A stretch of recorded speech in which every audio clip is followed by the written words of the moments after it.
பிதா சுதன் பரிசுத்த ஆவியின் பெயராலே ஆமேன். ஆண்டவர் உங்களோடு இருப்பாராக, உம் ஆன்மாவோடும் இருப்பாராக. நீதிமொழிகள் புத்தகத்திலிருந்து வாசகம். அதிகாரம் 16, இறை வார்த்தை 1. எண்ணங்களை மனிதர் எண்ணலாம், ஆனால் எதற்கும் முடிவு கூறுபவர் ஆண்டவர். ஆண்டவரின் அருள்வாக்கு. இறைவா உமக்கு நன்றி.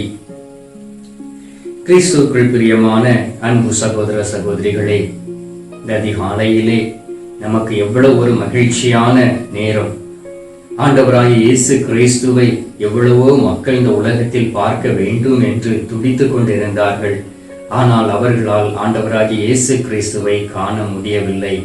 எவ்வளவோ அரசர்களும் அறிஞர்களும் ஞானிகளும் ஆண்டவராகிய இயேசு கிறிஸ்துவை அறிந்து அவரை பார்க்க வேண்டும் என்று அலைந்து திரிந்தார்கள். ஆனால் அவர்களால் அவரை கண்டுகொள்ள முடியவில்லை. இந்த நேரத்தில் ஆண்டவராகிய இயேசு கிறிஸ்து அதிகாலையில் உங்களை தேடி உங்கள் வீட்டிற்கு வந்திருக்கின்றார். எனவே நன்றி உணர்ந்த உள்ளத்தோடு நாம் அவருக்கு நன்றி செலுத்துவோம். அவரோடு இணைந்து அவர் முகத்தை பார்த்து தந்தை கடவுளிடம் நாம் ஜெபிப்போம். இந்த நாளிலும் ஆண்டவராகிய இயேசு கிறிஸ்து உங்களுக்கு கொடுத்திருக்கக்கூடிய இந்த அற்புதமான வார்த்தை என்னவென்றால், எண்ணங்களினால் வரும் துன்பங்கள். பாருங்கள், இந்த நாளில் ஆண்டவர் நம்மிடம் பேசியிருப்பது, என்னுடைய மகனே, என்னுடைய மகளே, உன்னுடைய வாழ்க்கையில் முதலில் துன்பம் வருவது உன்னுடைய எண்ணங்களினால். பாருங்கள், ஞானிகள் இவ்வாறு சொல்லுகின்றார்கள், நம்முடைய சிந்தனைகள், எண்ணங்கள் மூலம் நாம் சிலவற்றை நாம் பார்க்கும் பொழுதும் கேட்கும் பொழுதும் அதை நமது மனதிற்குள் கொண்டு செல்லுகின்றது. நம்முடைய சிந்தனை அது கற்பம் தரித்து நம்முடைய உள்ளத்தில் கொண்டு செல்லுகின்றது. ஏனென்றால் இந்த உலகத்தில் நாம் பார்க்கும் பொழுது நல்லது இருந்தால் கெட்டதும் இருக்கும். எனவே தான் ஆண்டவராகிய இயேசு கிறிஸ்து உலகத்திற்கு வந்தார், நம்மை மீட்டு ரட்சித்திருக்கின்றார். எனவே ஒவ்வொரு நாளும் நம்முடைய சிந்தனையை பரிசுத்தமாய் வைத்துக் கொள்ள வேண்டும். அதை தான் ஆண்டவர் இவ்வாறு சொல்லுகின்றார் தாவீது வழியாக. சங்கீதம் 1வது அதிகாரத்தை நீங்கள் வாசித்தீர்கள் என்றால், பொல்லாரின் சபையில் அமராதவர், பாவிகளுடைய தீய வழியில் நடவாதவர் என்று. அவ்வாறு இருப்பவர்கள் பேறு பெற்றவர்கள். ஏனென்றால் நாம் அவர்களுடைய வழியில் நடக்கக்கூடிய வேளையிலே, அவர்களோடு நாம் பந்தியில் அமரக்கூடிய வேளையிலே, அந்த சபையில் நாம் இருக்கக்கூடிய நேரத்திலே அந்த பாவம் நம்மை பற்றி கொள்ளுமாம். அதை தான் ஆண்டவராகிய இயேசு கிறிஸ்து கூட இந்த உலகத்தில் வாழும் பொழுது எப்பொழுதும் அவருடைய சிந்தனையை கடவுளை நோக்கியே வைத்திருந்தால், இரவும் பகலும் ஆண்டவராகிய இயேசு கிறிஸ்து தன்னுடைய தந்தையிடம் ஜெபித்து ஆசீர்வாதத்தை பெற்று அதை மக்களுக்கு பகிர்ந்து கொடுத்தார். எனவே நாம் சிந்தனையை தூய்மையாய் வைத்துக் கொள்வது மிகவும் அவசியம். அன்பார்ந்தவர்களே, எசையா தீர்க்கதரிசி புத்தகம் 55வது அதிகாரம் 8-9 வார்த்தையை வாசித்து பாருங்கள். அதில் சொல்லப்பட்டு இருக்கின்றது, என்னுடைய எண்ணங்கள் உங்களுடைய எண்ணங்கள் அல்ல, என்னுடைய வழிமுறைகள் உங்களுடைய வழிமுறைகள் அல்ல. ஏனென்றால் உங்களுடைய எண்ணமும் உங்களுடைய வழிமுறைகளும் மிகவும் குறைந்து இருக்கின்றது என்று சொல்லுகின்றார். ஏனென்றால் ஆண்டவராகிய கடவுளுடைய வழிமுறைகளும் எண்ணங்களும் எப்பொழுதுமே உயர்ந்து இருக்கின்றது. அது எப்பொழுதுமே மக்களுக்கு நல்லது செய்ய வேண்டும், தன்னுடைய பிள்ளைகளை பாதுகாத்துக் கொள்ள வேண்டும் என்கின்ற ஒரு ஏக்கத்தோடும் எண்ணத்தோடும் அவர் இந்த உலகத்தில் ஆண்டவராகிய இயேசு கிறிஸ்துவை அனுப்பி நம்மை மீட்டு ரட்சித்து இருக்கின்றார். எனவே தான் ஒவ்வொரு நாளும் நாம் மகிழ்ச்சியாய் இருக்க வேண்டும் என்பது ஆண்டவருக்கு ஒரு விருப்பமாய் இருக்கிறபடியினால் நம்முடைய சிந்தனை பரிசுத்தம் அடைய வேண்டும். எப்பொழுதும் ஆண்டவராகிய இயேசு கிறிஸ்துவை நோக்கிய சிந்தை நமக்குள் இருக்குமே என்றால் தான் நம்முடைய சிந்தனை பரிசுத்தமாய் இருக்கும். நாமும் ஆண்டவராகிய இயேசு கிறிஸ்துவிடம் இருந்து அற்புதங்களையும் அடையாளங்களையும் பெற்றுக்கொண்டு ஒரு மகிழ்ச்சியாக சந்தோஷமாக இந்த உலகத்தில் நாம் வாழ வேண்டும். செல்கின்ற இடங்களில் எல்லாம் அற்புதங்களை பெற்றுக்கொள்ள முடியும். பாருங்கள், நம்முடைய திருச்சபையில் எவ்வளவோ புனிதர்கள் இருந்திருக்கிறார்கள். அவருடைய வாழ்க்கை முறைகளை நாம் பார்க்கக்கூடிய வேளையிலே அவர்களுடைய சிந்தனையில் எப்பொழுதுமே ஆண்டவரை அவர்கள் நினைத்திருந்தார்கள். பாவங்களும் சோதனைகளும் அவர்களை தூண்டக்கூடிய வேளையிலே ஆண்டோடைய சமூகத்திற்கு கடந்து வந்து ஆண்டவரிடம் ஜெபித்து அந்த பாவ மன்னிப்பு நிச்சயத்தை பெற்றுக் கொண்டார்கள். ஆம் அன்பார்ந்தவர்களே, ஒரு சிறிய பாவ சிந்தனை போதும் நம்முடைய உள்ளத்தில் அது வந்துவிட்டு என்றால் அதில் சாத்தான் வந்து விடுவான். சாத்தான் வரக்கூடிய வேளையிலே அந்த சாத்தான் நம்மை வஞ்சித்து விடுவான். பொறாமையின் ஆவியை கொண்டு வருவான், பாவம் செய்யக்கூடிய ஆவியை கொண்டு வருவான், உபச்சாரம் செய்யக்கூடிய ஆவியை கொண்டு வருவான், குடிவெறிக்கூடிய ஆவியை கொண்டு வருவான் என்று பலதரப்பட்ட ஆவிகள் இந்த உலகத்தில் இருக்கின்றன. இந்த உலகம் அவனுடைய அதிகாரத்தில் இருக்கிறபடியினால் நாம் எப்பொழுதும் என்ன செய்ய வேண்டும் தெரியுமா? ஆண்டவரை உறுதியாய் பற்றி கொண்டு நம்முடைய சிந்தனையை பாதுகாத்துக் கொள்ள வேண்டும். பிலிப்பியர் 4வது அதிகாரம் 6-7 வார்த்தையில் இவ்வாறு சொல்லப்பட்டு இருக்கின்றது.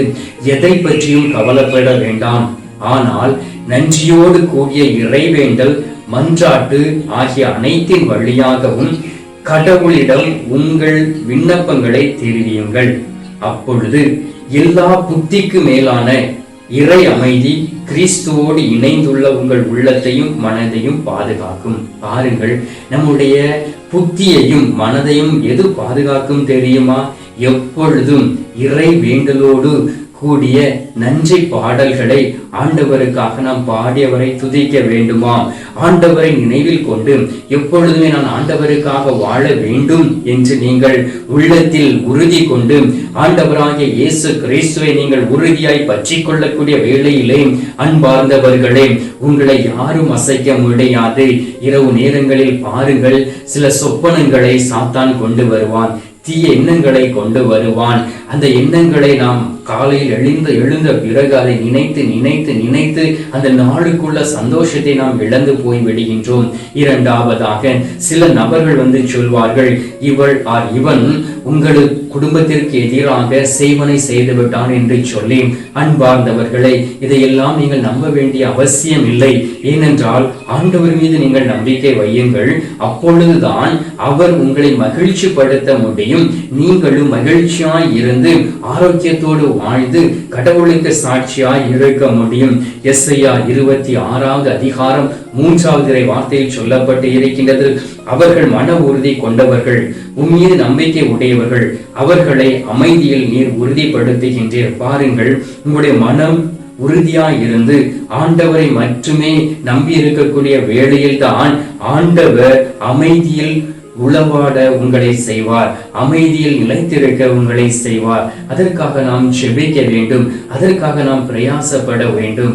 என் ஆண்டவர் மட்டும் போதும், என் ஆண்டவராகிய இயேசு கிறிஸ்து மட்டுமே எனக்கு தேவை என்று சொல்லி நீங்கள் உள்ளத்தில் உறுதி பூண்டு விசுவாசத்தோடும் நம்பிக்கையோடும் ஒவ்வொரு நாளும் நீங்கள் அவருடைய திருமுகத்தை தேடி இந்த நாளில் ஆண்டவர் எனக்கு என்ன ஆலோசனை கொடுத்திருக்கிறார் என்று சொல்லி இறை வார்த்தைகளை நீங்கள் தியானிக்கக்கூடிய வேளையிலே அவர் உங்களுக்கு பரிசுத்தத்தை தருவார், உங்களுக்கு அமைதியை தருவார், உங்கள் எண்ணங்களில் வரக்கூடிய துன்பங்களை எடுத்து மாற்றுவார். அநேக மக்கள் இந்த உலகத்தில் தன்னுடைய எண்ணங்களினால் குழம்பி போய் இருக்கிறார்கள். இந்த உலகத்தில் நடக்கக்கூடிய காரியங்களினால் குழம்பி போய் இருக்கிறார்கள். குடும்பத்தில் நடக்கக்கூடிய காரியங்களினால் குழம்பி போய் இருக்கிறார்கள். அவதூறான வார்த்தைகளினால் குழம்பி போய் இருக்கிறார்கள். அன்பார்ந்தவர்களே, ஆண்டவராகிய இயேசு கிறிஸ்து இந்த நாளில் இவ்வாறு சொல்லுகின்றார், உங்களுக்கு எதிராய் 1000 பேர் வரலாம், உங்களுடைய காலில் இருக்கக்கூடிய தூசியை தட்டி விடுவது போல் நீங்கள் தட்டிவிட்டு ஆண்டவராகிய இயேசு கிறிஸ்துவை முன் நிறுத்தி நீங்கள் போராடுங்கள். ஆண்டவர் உங்களுக்கு அருளையும் ஆற்றலையும் கொடுப்பார். எனவே எப்பொழுதும் உங்களுடைய எண்ணங்களை நீங்கள் பரிசுத்தமாய் வைத்துக் கொள்ள வேண்டும் என்று ஆண்டவர் இந்த நாளில் விரும்புகின்றார்.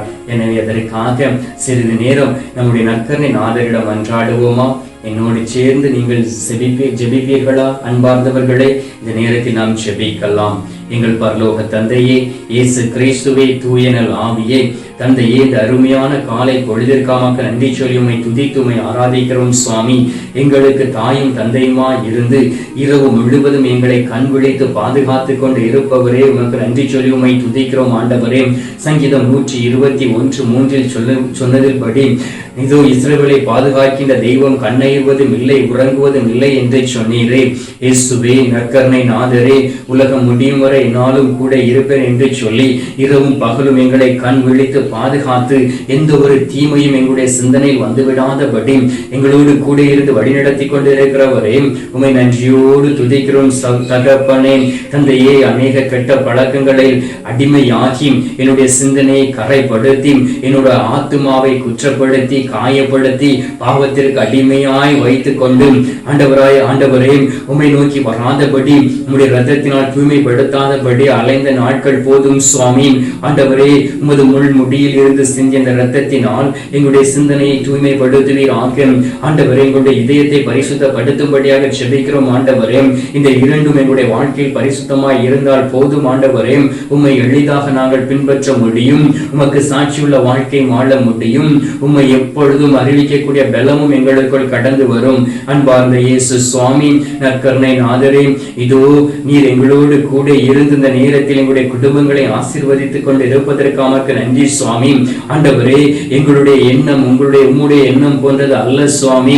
நாங்கள் இந்த உலகபூர்வமான எண்ணத்தில் ஆண்டவரே உழைத்திருக்கின்றோம் ஆண்டவரே. அதில் நிலைத்திருந்து ஆண்டவரே நீர் கொடுத்த இந்த ஆத்துமாவை இழந்து போய் இருக்கிறோம் சுவாமி. விண்ணகத்தை பற்றி எண்ணாதபடி எங்களுடைய சிந்தனையை கரைப்படுத்தியிருந்த நாட்கள் போதும் சுவாமி. ஆண்டவரே, எங்களுடைய குடும்பத்தினை கடந்து வாரும். என்னுடைய பிள்ளைகளை ஆசீர்வதிப்பீராக ஆண்டவரே. என்னுடைய கணவரை ஆசீர்வதியும், என்னுடைய மனைவியை ஆசீர்வதியும், உறவினர்களை ஆசீர்வதியும், என்னுடைய நண்பர்களை ஆசீர்வதியும். இதுவரை எனக்கு எதிராய் குரலை பேசி இருக்கக்கூடிய ஒவ்வொருவரையும் ஆசீர்வதியும். எனக்கு எதிராய் பொறாமையில் ஆண்டவரே, எனக்கு எதிராய் பொறாமை கண்களோடு என்னை பார்த்து என்னை பற்றி அவதூறாக பேசி என்னை இழிவாக நினைத்தவர்களையும் அது கரத்தில் ஒப்புக் கொடுக்கிறேன் சுவாமி. ஆண்டவரே, அவருடைய சிந்தனைகளை மாற்றுவீராக, பரிசுத்தப்படுத்துவீராக. தூய்மையில் நிலைத்திருந்து பரிசுத்தத்தோடு வாழக்கூடிய பலத்தை கொடும் ஆண்டவரே.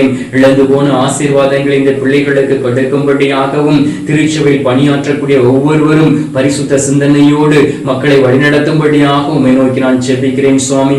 ஆண்டவரே, இந்த அதிகாலையில் எங்களுடைய ஜெபங்களை கேட்டிருப்பதற்காக நன்றி.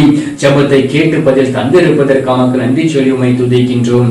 மீட்பரும் இரட்சகருமான இயேசுவின் திருக்கரத்தில் ஒப்புக் கொடுத்து எங்கள் தாய் கன்னிமரியாள் வழியாக ஜெபிக்கின்றோம் எங்கள் நல்ல தந்தையே, ஆமென்.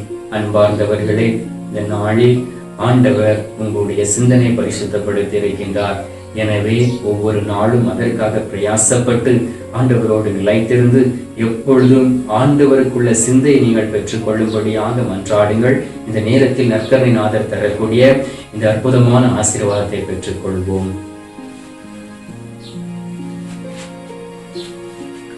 எல்லாம் அல்ல இறைவன் பிதா, சுதன், பரிசுத்த ஆவி உங்களை ஆசீர்வதித்து உங்கள் எண்ணங்கள் எப்பொழுதும் தூய்மையாய் இருக்கும்படியாக உங்களை பாதுகாத்துக் கொள்வாராக. ஆமென்.